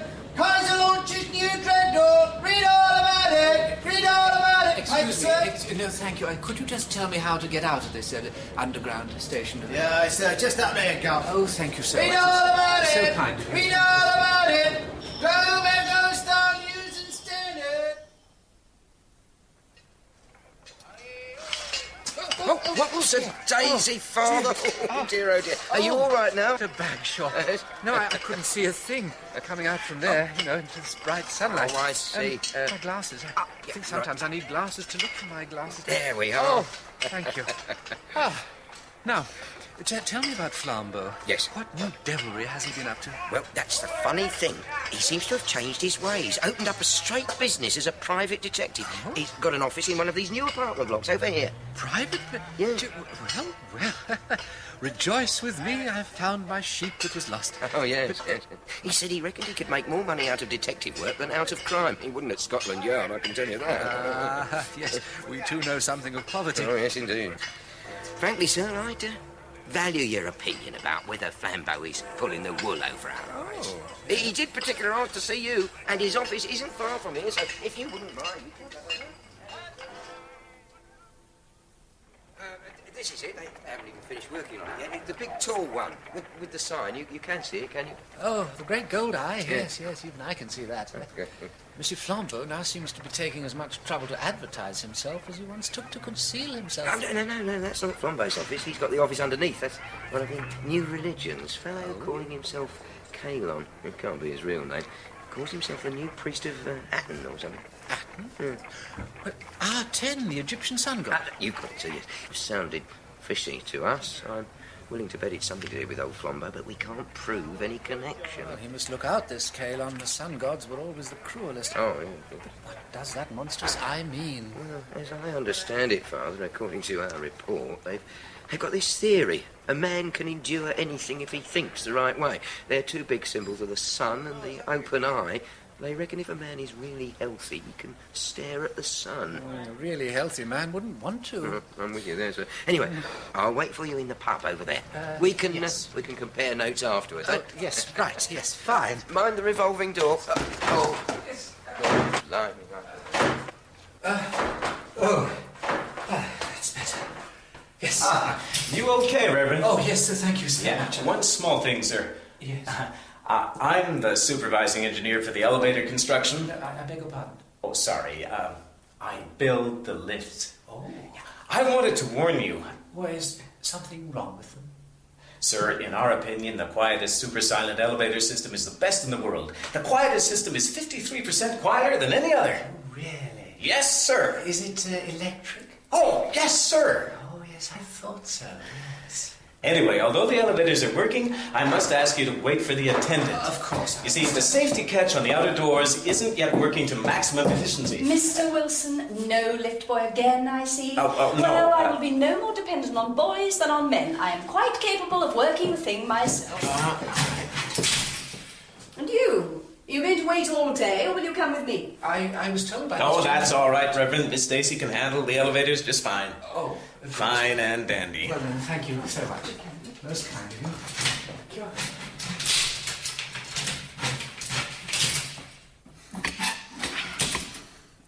Now, 9. Here. And you? Oh, I don't know if you'd know. It's Monsieur Flambeau. Ah, the 10th, just above mine. There are only 3 floors occupied. 10 and up. Wow. Oh, it certainly is very fast. Oh.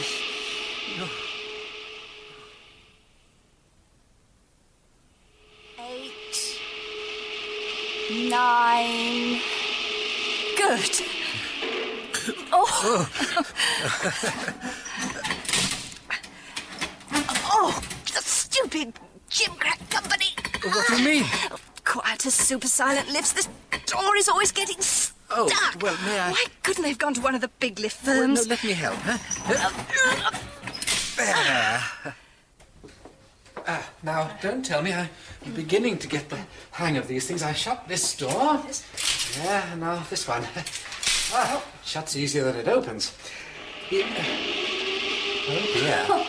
Shouldn't you be inside it? Don't you want the next floor up? I'll call the lift back. Oh, no, thank you. Stairs, if there are stairs, I'd rather, well, I'm used to stairs, they're not electrical. Another helpless man. Come and meet my sister Joan. Oh. We have a typewriting agency, just the two of us. Oh, Joan! Did you move that waste paper bucket? Oh, I'm sorry, Pauline. I told you before, everything in this office is carefully placed in its most efficient position. Please don't move anything. Efficiency and light, those are our watchwords. Electric light? Oh, we do have electric light, of course, but no, I meant the one true light of heaven. Oh. The stairs are just here. My dear Father Brown! Oh, you startled me. Always die hard. I didn't hear the lift. Well, I'm sorry. I had a contretemps with the lift. I came through the ladies' electrical typewriting bureau. I do not think there is yet such a device as an electrical typewriting machine. But when one is invented, assure yourself, the Mrs. Stacy would be the first to have a model. But please, do sit. Let me take your umbrella. Oh, thank you. That is kind. Miss Pauline seems a very strong-willed lady. Oh, yes, she is. She has most strict principles, not just the scientific progress, but also the health of the body. Oh? Would you like some coffee? Real French coffee? Oh, yes, please. The health of the body. Yes. You saw her sister, Joan? Yes. She is very short-sighted. Hereditary disease, I believe. Their poor father died completely blind. Let me see now. The coffee grinder. Where's the coffee grinder? The coffee grinder? Voilà. Yes, so I was there last week. I wanted some typewriting. The brave Pauline, she will not allow Joan to wear spectacles. She catches her wearing them, she tears them from her nose and stamps on them. Miss Pauline, I said, you believe in all this scientific improvement. Why cannot science help in this way too? I remember her words. True scientific invention is the force of man and woman too, she says. But these nasty props and potions the doctors sell, they are the marks of our slavery. We must train ourselves not to need them. We must learn to stare unblinking in the sun. Very curious. I'm afraid I can't stare unblinking at anything. But if Miss Joan has such poor eyesight, how can she see the little letters on the typewriting machine? She is a touch typewriter. A type?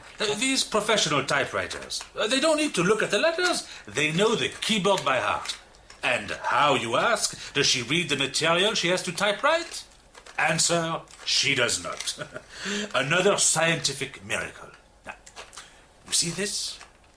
To all their clients like me, they supply a phonograph. We dictate what we have to say here, into the mouth of the machine, deliver the wax cylinders, and allez up, they are typewritten. Well, it all sounds very wonderful. One has to admire their enterprise. It must be difficult to make ends meet. Pardon? To make a living. Ah, yes. Well, no, there is no difficulty there. Miss Pauline, she is from one of your county families. She inherited a fortune. It is wholly to her credit that she prefers to work. I see. Monsieur Flambeau, I must ask you very directly. Is Miss Stacy's fortune in any way connected with your setting up office immediately above her bureau? Connected? How do you mean? Ah, I see. You think that I am... I'm asking you if this office is merely a front. Isn't that the word? The coffee, Father Brown, I will answer you equally directly. No, it is not. Here. Thank you. As to whether I would be tempted to go back to a life of crime, that is more difficult. Frankly, I do not know. You said things to me when we last met which touched me. But I am human. I am frail. Yes, for all my size and strength. For many years, the life of the criminal is the only life I know. Now I try to change. Pray for me. I do. Monsieur Flambeau, I have a confession to make. Inspector Bagshaw asked me to come and see you to try you. He's waiting downstairs in a public house opposite. He is? Bagshaw? Ah, good. We shall have lunch together. I must warn him against this Calon who has the apartment above mine. Oh, the sun priest. So he says. I tell you, Father, I know the criminal mind. I ought to. I've got one myself. That man, he is the one to watch regarding the fortune of our Miss Stacy. Just half of bitter for me, Monsieur Flambeau. Okay, very well. Hey, what's going on over there? On the balcony there? Oh, that is your sun priest. He comes out at noon every day to stare at the sun and chant some nonsense. See there, 2 floors below? Yes. There is Miss Pauline. She comes out of her office onto her balcony 5 minutes before Calon appears. She just stares. Good luck. In a minute or two, she'll go in and reappear with him on his balcony. Each day the same. It's ridiculous. Really? I'll go and get the drinks. Oh, there's Joan Stacy. Who? That lady over there. Oh, yeah. Yes, she's not the sort of woman I'd expect to see alone in a public house. Perhaps she's got an assignation, Inspector. Yeah, she's been here almost as long as I have. She's a very fine-looking woman. Well, shall I introduce you? Oh, really? Please. Well, good afternoon, Miss Stacy. Oh, good afternoon, Father. I'm very pleased to make your acquaintance, madam. Very pleased. I beg your pardon. This is Inspector Bagshaw. How do you do? How do you do? Here you are, the drinks. Thank you so much. Hello, Miss Stacy. Now, there, look. Pauline's gone in from her balcony. In a moment, you'll see her up with Calon. Can I get you a drink, Miss Stacy? Oh, no, that's... What was that? Didn't you hear anything? Yeah, yes, I did, yes. I did, yeah. Look over there. Yeah? There's something happening over there. Oh, come on! Oh, Yes, quick. Excusez-moi, pardon. Lovely, thank you very much.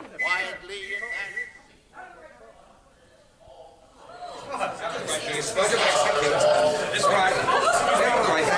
I'm a police officer, now then, what happened? I told her the lift wasn't safe. Yes, well, never mind that now. Go and get a doctor, though I'm afraid it's too late.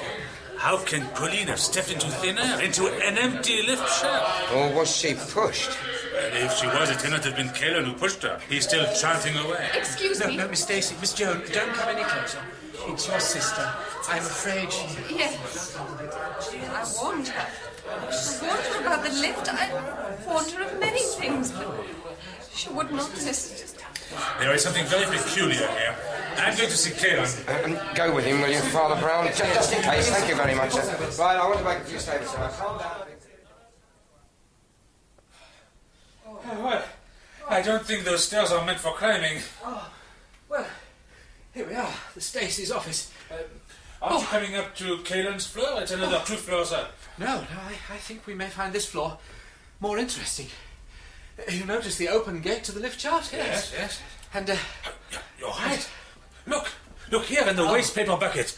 Blood. See, blood. Blood? What? Oh, no. No red ink. Would you? And green ink. And blue ink. Incredible. And black ink. Well, that's funny. It wasn't here before. You see, this bin, Miss Pauline, she knocked it over. I'm sure I'd have noticed the ink. Why, though? There comes the lift. Oh, yes. Calon. What are you doing here? Ah. Where is Pauline? My dear. Why didn't she come up to join me? Pauline, Miss Pauline Stacy, is dead. She fell down the empty lift shaft. Dead? Pauline is dead? Maybe Sir. Dizzily. Oh, I must sit down. Of course, here. Those damn tricksy lifts. Oh, that woman who is dead was my love and my bride. Come on, sir. She was your wife? No, not after the manner of your tin chapels, what the world calls lawful matrimony, but after a pure, sterner law, higher than anything you can understand. Allow me to try. Would you learn from me? Perhaps I might learn something. You see, we're taught that principles, motives, are what we should judge a man on. If, say, a man has bad principles, it is, it is his fault if he commits a crime. You would convict men of crime. I would convict them of innocence. You would convince them of sin. I would convince them of virtue. All your church is but a black police. A black police? I ask you. The man is a charlatan. What about the police? Oh, them stairs. Oh, don't talk to me about the police. Now I know what they mean when they say when you want one, you can't find one. Blowing my whistle for 5 minutes I was before any of the uniform branch turned up. Oh, this is the deceased sister, Miss Jones Stacey. Yes.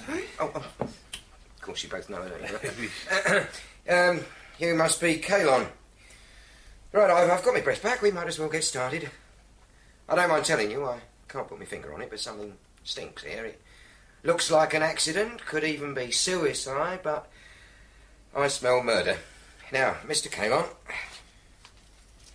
what were you doing just before before Miss Stacey fell? Going into Stacey's office with a document for Pauline to sign. Then I went upstairs to commence my prayers. Upstairs? Just for the record, what was the document you were taking to be signed? It was Miss Pauline Stacey's will.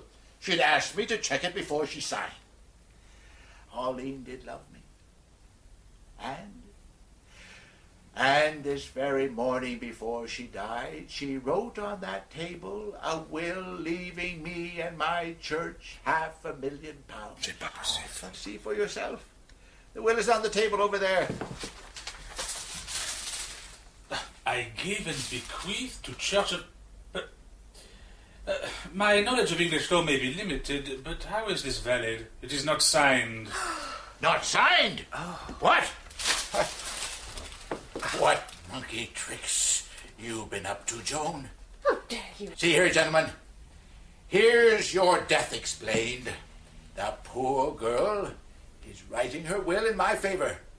Her cursed sister here comes in, struggles for the pen, drags her to the shaft, and throws her down before she can finish. Oh, that's outrageous. Mr. Kalon, Miss Stacey here has the same alibi as the other chief suspect. I myself was only a few yards from her when the murder occurred. And who is the other chief suspect? You are, Flambeau. Mm-hmm. And I?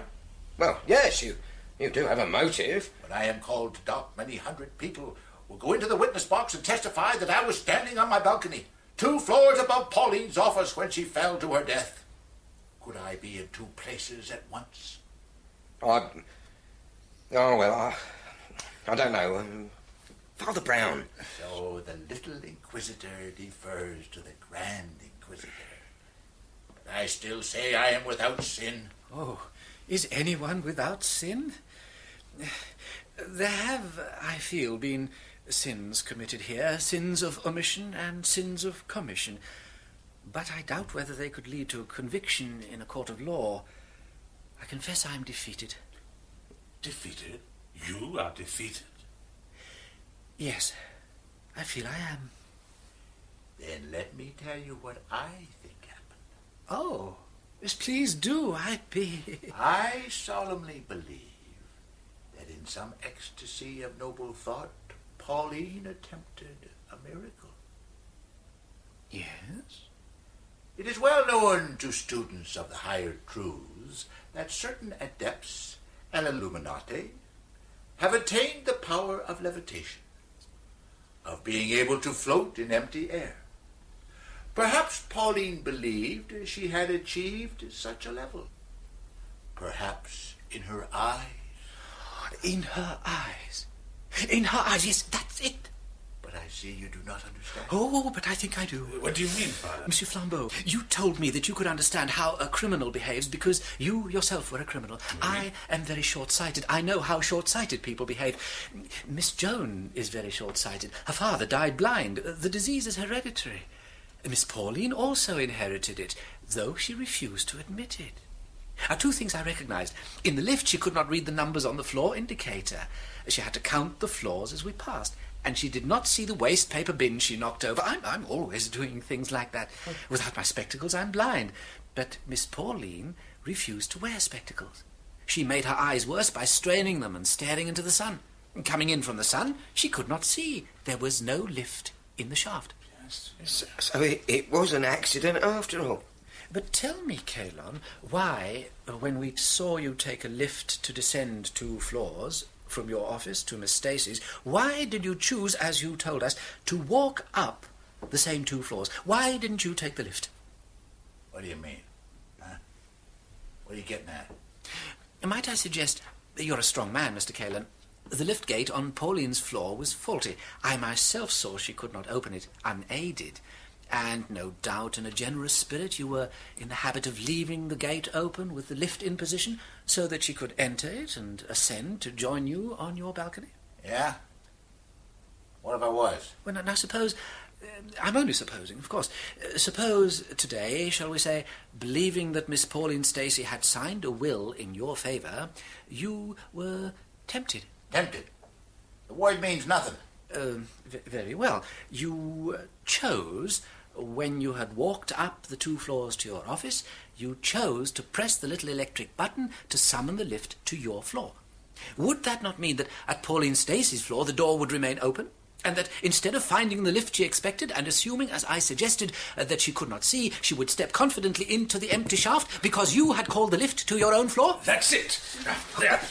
I have him, Inspector. Let me go. Right, Flumbo. No, Mr. Kalon, I charge you with a willful murder. No, I was only conjecturing. I'm sure there can be no charge against this man. In law, as he said, there were hundreds of witnesses to the fact he was praying to his God when Pauline died. No, let him go, Monsieur Flambeau, please, please.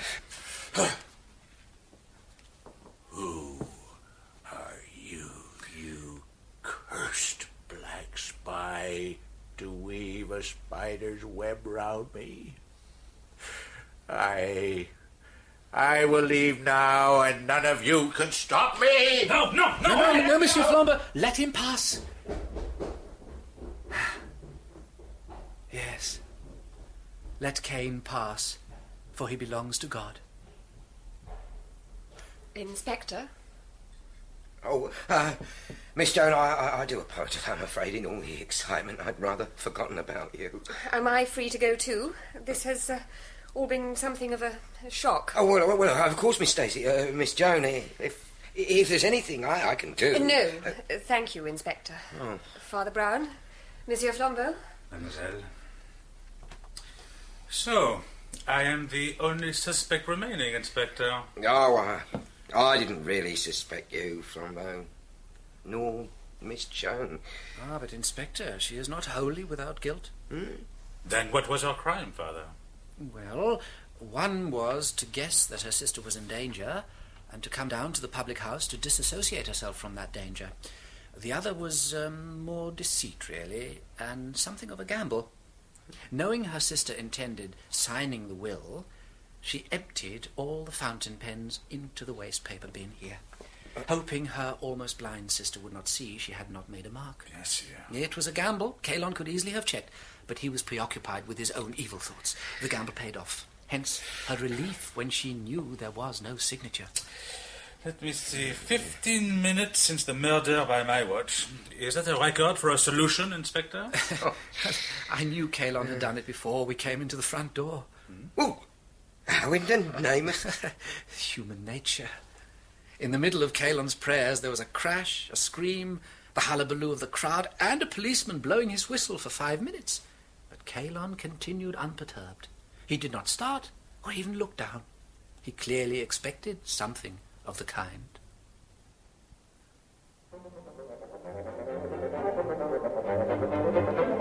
In The Eye of Apollo by G.K. Chesterton, the part of Father Brown was played by Andrew Sachs. Flambeau, Olivier Pierre. Bagshaw, Bill Wallace. Kalon, Bruce Bower. Pauline Stacy, Nerissa Knights. Joan Stacy, Lisa Flanagan. Wilson, Garrick Hagan. Sister, Melinda Walker. News vendor, Robin Summers. The Eye of Apollo was adapted by John Scotney and directed in Bristol by Alec Reed.